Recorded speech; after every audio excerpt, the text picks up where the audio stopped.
Yay, we are live. Hello, hello, and welcome to Tuesdays, or excuse me. Oh, I used to go Tuesdays with Tina live, and now I do Real Life with T live on Thursdays. So I apologize. That was an old habit, Menopause brain. I'm going to blame it on menopause. Blame it on menopause brain. And that is a segue, a very cheap and shameless segue, you guys, into what we're going to be talking about today with our special guest, Annie Goudreau of Vive Health and Wellness. And I'm so excited. Annie and I have met through a program that we're both in, a business coaching program. And I love it because I get to know all of these fabulous people that have the same mission and values that I have with serving women, classic women as we are, and timeless. I call us timeless women. And some of the things that we encounter as timeless women, right? Pre, during, and post menopause in particular. And so Annie is really just a guru when it comes to all these things to do with health and wellness. And I want to introduce her properly. And then we're just going to have a conversation.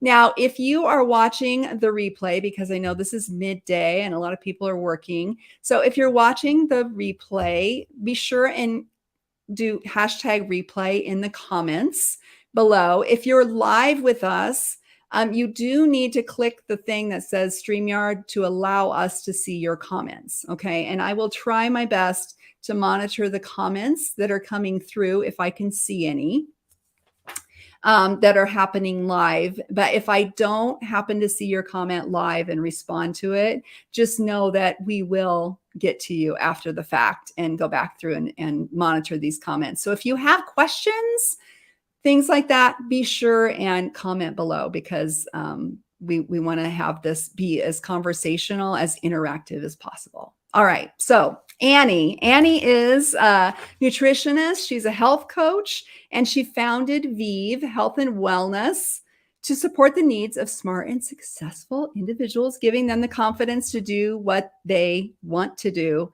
with the energy that they need. An endurance athlete. I can't believe this, Annie. This is great. With 12 marathons and 3 Ironman triathlons under your belt. You do live what you do live it. You walk the walk, or you run the run, I guess. So you had 25 years as a brand consultant working with executives in the Fortune 500 world.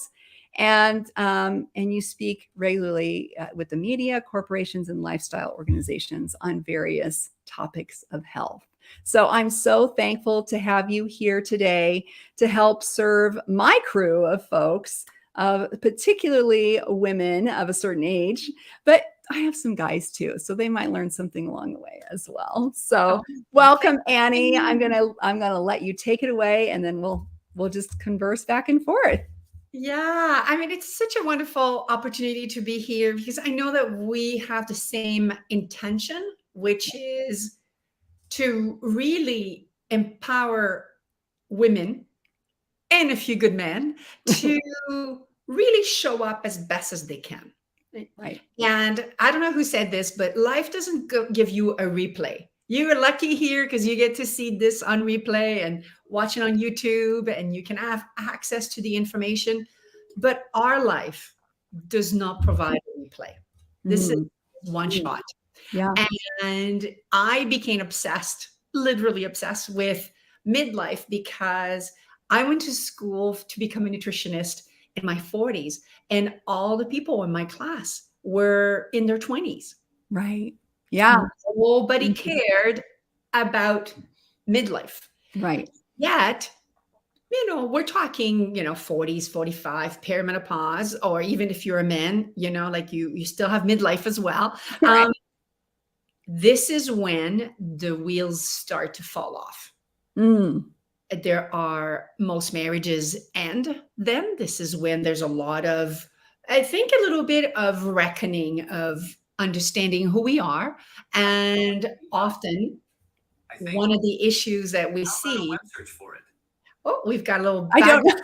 know. You awoke in my Siri. I don't know why. Anyway, sorry Yes. about that. No worries. And what I'm saying is that we suddenly discover that maybe what we thought we wanted is a little bit different. So Mm. the mission is, how do we make the most out of this time at midlife, which I believe is the great reset. It Oh, is yeah. the great reset personally, and then physically, of course, which starts with all of our hormones shifting. And this happens to men as well, by the way. Men lose testosterone. It's just not a big drop, but it is happening. So men do also experience changes. But of course, women are given the full show, right? It's I like, love how you said that. We do get the full show for sure. oh, yeah. Oh, yeah. And, it's good to remind people, because some women don't know this. Medically speaking, there are 34 recognized symptoms associated with menopause. So, yes, we all know hot flashes, night sweats, brain fog, the changing of our hormones, which we don't know exactly why, Tina, but we accumulate some weight in the middle. But scientifically speaking, it has not been explained. But we know that it's estrogen driven. So Yeah. there are so many more symptoms. So I just want everybody to know that if you're having symptoms beyond that, there's nothing wrong about you. You're a perfectly normal human being going through changes. So Right. but the good news is that we can completely empower ourselves to make the most out of this transition. And as it implied with reset, is that we get to be in the driver's seat and decide of the direction that we want to now head towards. So I think it's a super exciting time. I agree. I agree. It's a very exciting time, but I do feel like a lot of us are very confused because we get inundated with so much information. And that's why I'm so excited to talk to you today, because I hear you should do intermittent fasting. No, you shouldn't do intermittent fasting. You should do hormone replacement therapy. No, you shouldn't do hormone replacement therapy. So there's all of these different conflicting messages that we are all just bombarded with. And it seems like sort of trial and error. And what works for me might not work for you, might not work for my friend, and so on down the line. And that's why I think it's so important to find someone like you that knows the ins and outs and how to sort of maneuver this. So tell We'll me. give some guidelines. Yeah, we'll definitely give Yeah. some guidelines today. And I think that it's so great that you talked about the massive amount of confusion and nonsense that we find on the internet. So Mhm. I just want to guide people and just say your sources should guide the level of trust that you should put into the information. So Mm. it's worthy of saying a second time. Yes. The source of the information will give you from 1 to 10 how you should be trusting the information. It Mm. is not to say that all things on social media are not of quality. That's not what I'm saying. But where there are vulnerabilities will be people who want to take advantage of you. And there's a lot of people that want to take advantage of women because we are at a point where we are experiencing all kinds of things and we are sometimes very frustrated by what our bodies are doing. Yeah. And we go, oh my God, I just want to get something that will fix this.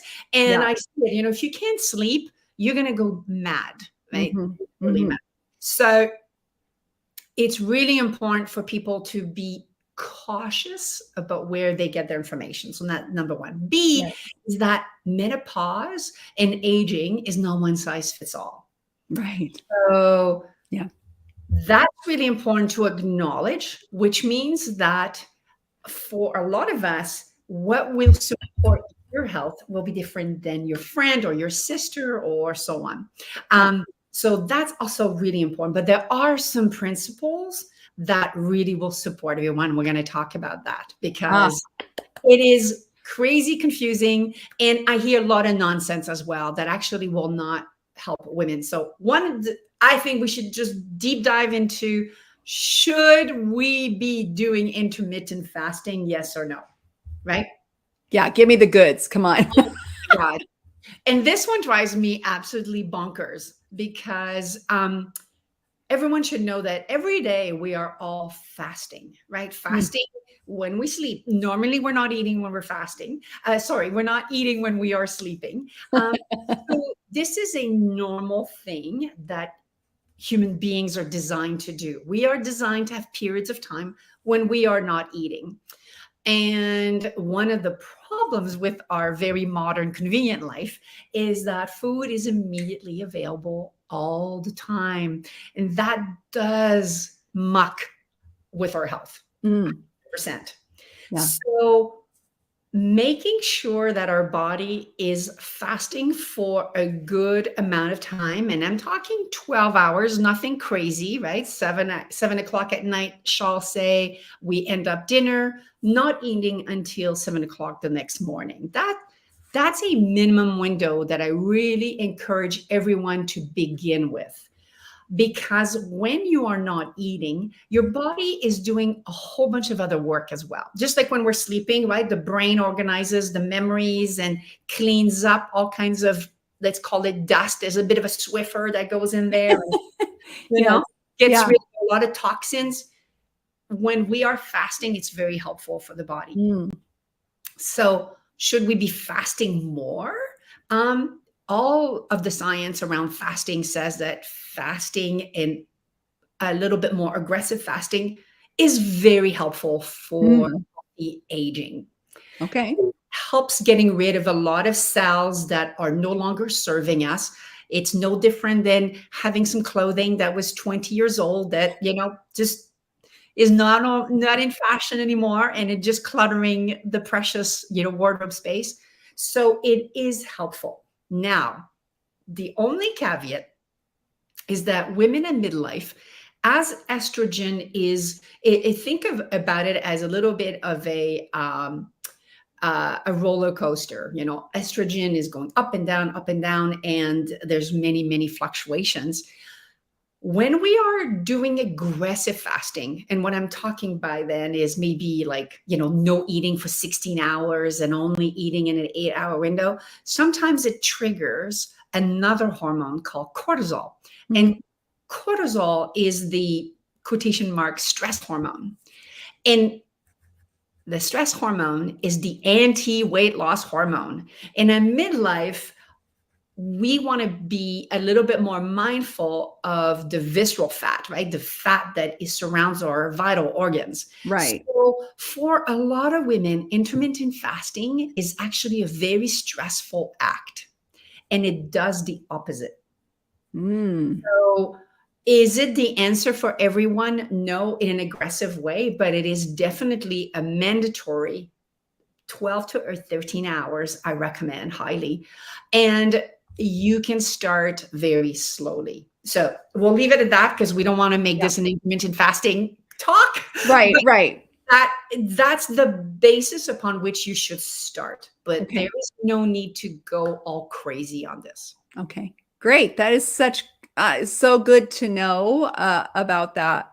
Because that is I think that's just one of the big buzzwords. And there's always so many trends to do with health and wellness. And again, it gets confusing because you hear various people that you do know, like, and trust, that have the opposing views on those things. And I also loved what you said about when you went back to become a nutritionist, the people in their 20s not relating to midlife people. My own daughter, whom I love dearly, is a registered dietitian.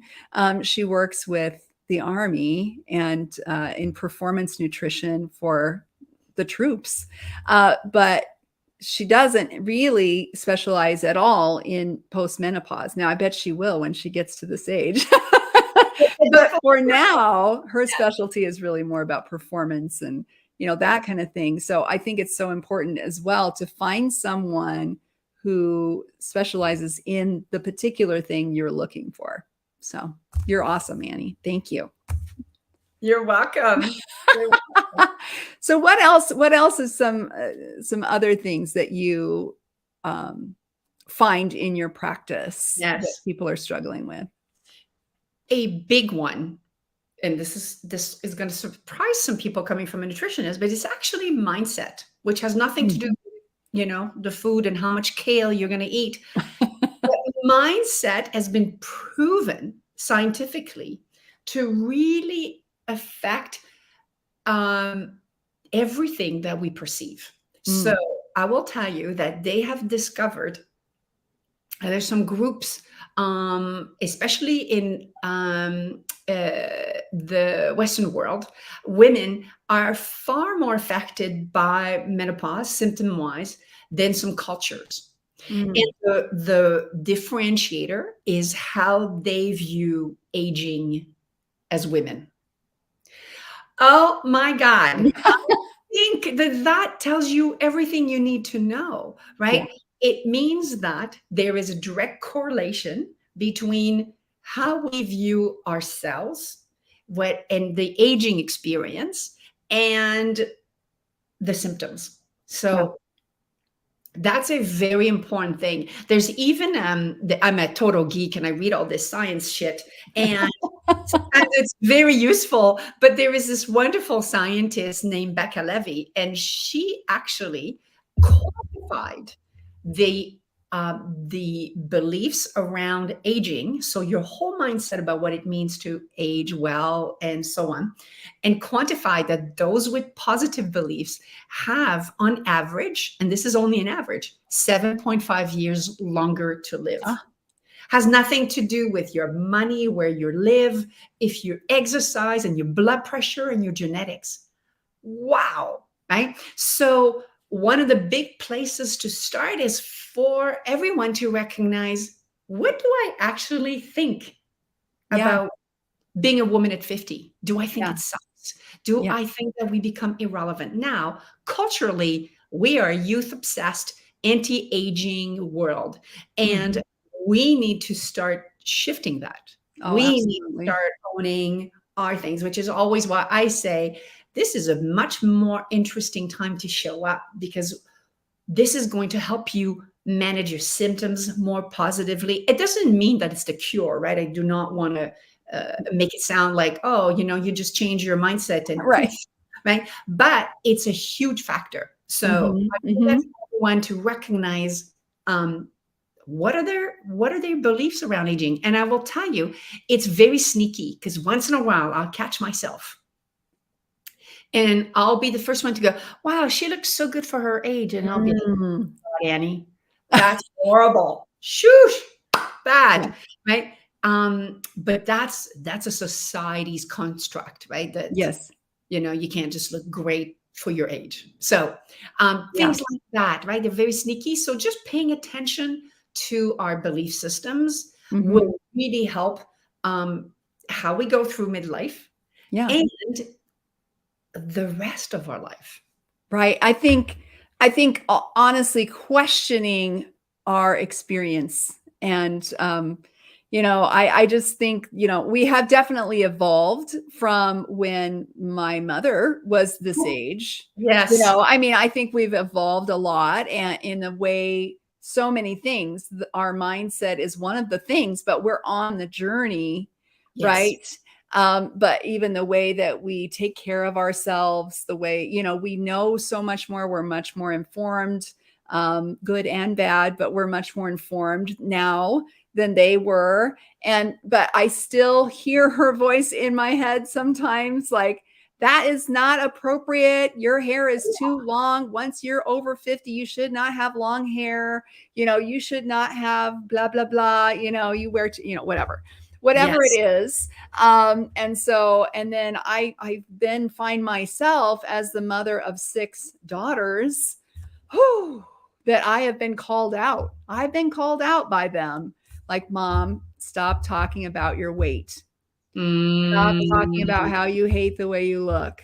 Stop hiding, Oh, and it's like, oh my goodness, it's just such a habit for me. And I'm viewing it as, well, who else can I complain in front of other than you guys, my daughters? But they're like, we don't want that in our heads. You're triggering something in me the next as a young generation is woman. going to be so much more ahead than us, right? Right, right. So, and it really was a wake up call for me when they said that to me, because Mm, I was like, oh my God, no, I don't want to pass this on. I don't want to pass this mindset on about, oh, I don't look good. I hate the way I look. I blah, blah, blah. All of these things that I was just really venting and not thinking about the way it was affecting them. So, wow. and that was a total shift for me in learning to accept and then manage my response to what was happening with my body and everything, really, because I started going through menopause. I'm 58, and I started going through menopause at 48. And it was odd because I had a hip replacement that year, and that was when it started. And I don't know why, if that really triggered it or if it was going to happen anyway. Um, Mm, but I think another thing that I was not, I guess I was caught by surprise, because people always say, oh, yeah, I'm going through menopause. And I was like, well, that sounds like it has an end. Yeah. Like, oh, I went through it. Now I'm done. I'm fine now. No, that's not true. Like, menopause is for the rest of your life, basically. So we yep. better, learn how to live and thrive, not just live, thrive. And like you said, now is the time to show up. Like, I Yeah, am so it's much time to more really with it create. now Yes. as a 58-year-old woman. If I, people always say this, but if I knew then what I know now, there's a lot of things that would have been maybe better. I don't know. Totally. But anyway, this is the time to show up. This is the time to continue to learn and grow and just really embrace who we are. And then, fight it every step of the way in whatever way is comfortable for you as a woman, Yeah. I think. Embracing that process and learning what's working for you, what Mhm. might not be working for you. And obviously, we all know, right? Like eating well is really important. But more importantly, even for women, and that's the last thing I wanted to share today, is the importance of movement Oh, yeah. and the importance of strength training type activities for women. Like I was obviously a very big cardio person with marathoning and triathlons, but I've totally shifted that in the last few years. Mm. And while I do some cardio, which is of course still important, I am in the gym with the weights, and that is going to be one of the biggest things that you can do in terms of your health. This is going to help your muscle mass. It's going to determine also your bone health. And as women, this is a real threat, a real threat. Mhm. So, and we now know that our physical state is the biggest determinant of your aging process. Mhm. So if there's and you don't need a lot of money for this. You can do this at home. You can do online workouts. You don't need fancy trainers. You don't need fancy excuse me programs. If you want to do those things and you can, great. But the number one thing from a healthy aging and going through menopause as strongly as you can is physical activity and including strength training by Mhm. far more important than supplementation. Oh, that's so good to know. Yeah. Yeah. And it's not that difficult. Well, I mean, it's challenging. I mean, It's really it it's can hard. be, but Yes, yes, yes, yes. I think, again, though, for me, like, sometimes I'm on my own worst enemy, because I do get confused when I go in the gym, and I'm like, I'm Mm, not sure what to do. Like, and so that's I it's think here. Yeah. And I often say to people, if you're new to this, excuse me, do hire a personal trainer for a few sessions. Yeah. They'll guide you, they'll make you feel comfortable using equipment, and they will show you how to properly move so that you don't injure yourself. Yeah. Right. Yeah. And then you can have a little program that you can follow. Yes. And kind of repeat it. And Exactly. yeah, that's great. Exactly. But that's by far the number one thing. And it is intimidating for a lot of people, you know, to put on, you know, some lycra and some shorts. And I say, you go, girl, and you know, do what you need to do, but just show up and do it. Yeah. And be consistent. I think that's a big thing too. Yes. Yes. Yeah.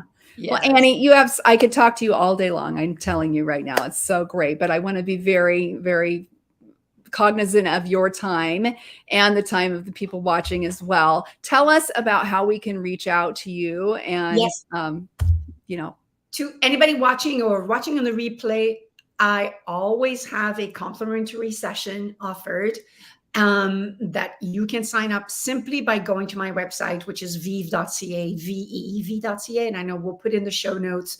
Yeah. And I will give you strategies that you can right away implement that will make, you know, help you lose 10 pounds without dieting, that will get you moving if that's what you need to do. But we'll make sure that we strategize to make you feel better and stronger through menopause and beyond. Love it. I love that. Oh my goodness. Thank you so much for sharing with us today. I am so thankful. I had some writer downers. I took notes. So I hope the people watching took notes. If you have questions or comments, please comment below, and we'll be watching and those comments as we go and answering any questions that you have. And absolutely reach out to Annie and take advantage of that offer. That's pretty generous offer right there to get a complimentary consultation and session with her. So, and Annie, thank you again so much for your time, for your expertise, and take care. Thank you so much. Thank you, everyone. Goodbye.